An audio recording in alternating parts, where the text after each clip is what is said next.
ಎಲ್ರಿಗೂ ನಮಸ್ಕಾರ. Welcome back to my mini vlog. ಇದು ಟ್ಯೂಸ್ಡೇ ಮಿನಿ ವ್ಲಾಗ್. ಇವತ್ತು ಬೆಳಗ್ಗೆನೆ ಒಂದು ಎಳ್ನೀರ್ನ ಕುಡ್ದಾದ್ಮೇಲೆ ನಾನು ತೋಟಕ್ಕೆ ಬಂದೆ. ತೋಟದಲ್ಲೆಲ್ಲ ಓಡಾಡಾದ್ಮೇಲೆ ಅಪ್ಪ ಹಸುಗೆ ಮೇವ್ನ ಕುಯ್ತಿದ್ರು. ಡೈಲಿ 1 ಹೊರೆ ಮಾತ್ರ ಕುಯ್ಕೊಂತಿದ್ವಿ, ಸಾಕಾಗ್ತಿತ್ತು ಅಂತ. ಇವಾಗ ಸಾಕಾಗಲ್ಲ, ರಾಗಿ ಹುಲ್ ಬೇರೆ ಖಾಲಿ ಆಗ್ಬಿಟ್ಟಿದೆ ಅಂತ ನಮ್ಮ ಅಪ್ಪನೂ 1 ಹೊರೆ ಕುಯ್ಕೊಂಡ್ರು.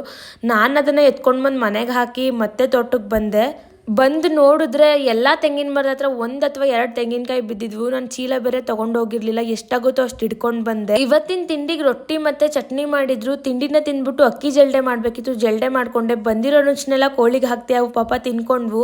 ಮತ್ತೆ ಇವತ್ತು ಊಟಕ್ಕೆ ಅನ್ನ ಸಾಂಬಾರ್ ಮಾಡಿದ್ರು. ತಿಂದು ಆದ್ಮೇಲೆ ತೋಟಕ್ಕೆ ಹೋದ್ವಿ. ತೋಟಕ್ಕೆ ಬಂದ್ರೆ ಟೈಮ್ ಹೋಗೋದೇ ಗೊತ್ತಾಗಲ್ಲ. ಹಾಲು ಕರಿಯೋ ಟೈಮ್ ಆಗ್ಬಿಟ್ಟಿತ್ತು. ಅದಕ್ಕೆ ನಮ್ಮಮ್ಮ ಮತ್ತೆ ನಮ್ಮಪ್ಪ ಹಸುಗಳನ್ನ ಹಿಡ್ಕೊಂಡು ಬಂದ್ರು. ಹಂಗೆ ನಾನೊಂದು ಹಿಡ್ಕೊಂಡು ಬಂದು ಹಾಲು ಕರೆದ್ಬಿಟ್ಟು, ಬದುಕು ನಮ್ಮನ್ನು ಎಷ್ಟೇ ನೋಯಿಸಿದರೂ ಬದುಕಲೇಬೇಕು, ನಮಗಾಗಿ ಅಲ್ಲದಿದ್ದರೂ ನಮ್ಮನ್ನು ಹೆತ್ತು ಹೊತ್ತು ಸಾಕಿದ ತಂದೆ ತಾಯಿಗಾಗಿ. ಇವತ್ತಿಗಿಷ್ಟೇ. Love you all. ಬಾಯ್. ಜೈ ಶ್ರೀರಾಮ್.